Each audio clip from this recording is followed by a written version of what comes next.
Good morning, Realtors. Still morning, yes. So I have been receiving a lot of questions about how to fill up the CIPS designation application form, both through those of you who have called the association and have emailed me. So I'm excited that there are a lot of questions, and that means that there are people who are considering attending the institute, and it's really a great institute to attend, a great designation to get. So just quickly going over the form, I just wanted to make sure that people don't feel uncomfortable about whether they're going to be able to fill up the form or whether they will qualify. Yes, there are a few steps to it, but it is not undoable. And again, understand this, that CIPS is not for everybody. It is truly a designation where the designation itself is the beginning. So it is not for everybody, and that is why there is a few steps to the process. And understand it, and I will help you fill up the application at the end of the institute. We no longer have an exam requirement. NAR does not have an exam requirement anymore. So on day 5, we are going to go over the form itself. So some of the learning curve on how to fill up the form will come from attending the class itself. But quickly to go over the form itself, page 1 is your data. Nothing that I need to give you about page 2. The completion of the CIPS Institute. NAR does allow you to, there are 2 core courses, local markets and transaction tools, and then 3 required regional courses. And you're able to substitute one of these regional courses with the at-home and with diversity certification, or the CCIM Regional Real Estate Financial Analysis course. I will tell you this, that even if you have HWD, which is a great certification, I would encourage you to still complete the entire institute, because the stuff that you learn in the institute, you cannot really substitute it with HWD. I would say do it in addition to the institute. Requirement number 2 is 100 points from 11 categories, and this is where the ambiguity lies, and I will be very honest with you. Again, this is not for everybody. If you do not have a certain amount of international inclination, or if you don't have it within yourself to be culturally porous and open to networking pretty much across the world, this is not the designation for you. So out of the 11 categories, category 1 is transactions, global transactions. Category 2 is easy because a lot of you have designations like GRI, Green, CCIM, CRS, HWD, ABR. If you have any of these designations, NAR will let you have 15 points for a maximum of 45 for each of these designations. It's a whole list, so look over that.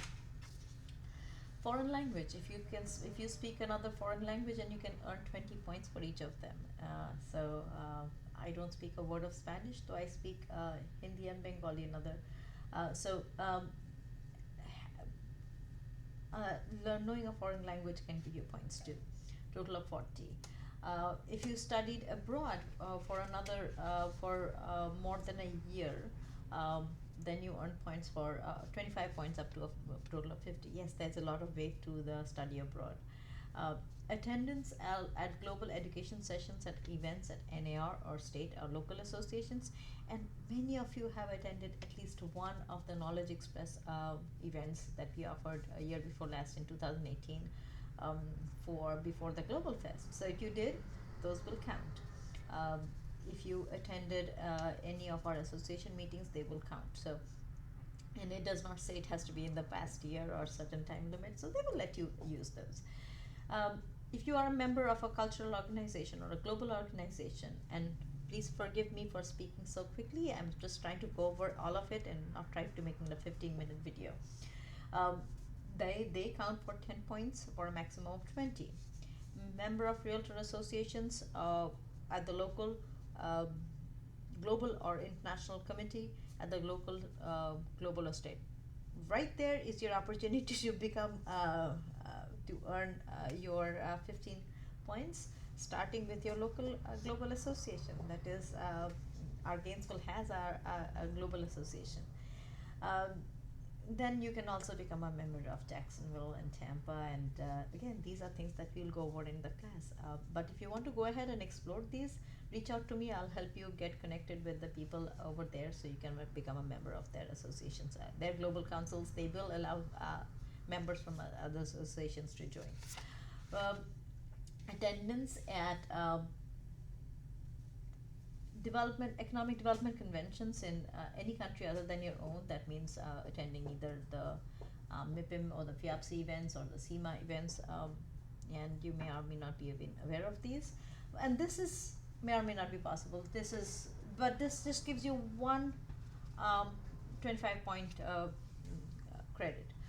So again, that is not an participation in a realtor association sponsored trade mission. If you went to, I don't know, none of you went to Dubai last year, so that would have given you a point. But people from outside Gainesville, if you're listening to this video and you're thinking about coming to Gainesville to get the designation, yes, you already have 25 points. College degree, you can get associate's degree gives you 15, undergrad gives you 20, advanced degree gives you 25. So if you have more than one advanced degree, well, 25 is the total. Okay. And if you're an author of books on global business or cultural topics, or articles, blogs, can any of you think about writing those? I'll help you. So there are different ways, again, from A through K, different categories on which you can earn the points. Getting to 100 is not impossible. Again, the biggest thing is CIPS is not for everybody. So definitely explore these. And yes, reach out to me. I'm open to anybody. If you want to have a conversation, if you have questions, please email me or call me. You will be able to find my contact information from the membership database. Just let me know. I'm definitely available to answer questions. Finally, you have to fill up the dues and you have to fill up the affidavit. These are the four components of filling up the application that will help you get the designation. And you can only use the designation after NAR sends you the letter telling you that you have the designation. And here is something which is very close to my heart. NAR has a CIPS pinning ceremony twice a year, both at DC as well as at the main convention, and I would love it if my students were to come to the convention and receive the pins, because we as instructors we stand in line, we stand and hand out the pins, and it's a proud moment. It would be a great proud moment for me if some of my students came to the convention also. But we can talk about that. So here is what you need to do. If you have any additional questions, yes, get in touch with me, and if not, call Teresa to find out how to get in touch with me. But definitely email me at trisha@openspaceinternational.com if you have any questions. All right. Look forward to seeing some of you soon.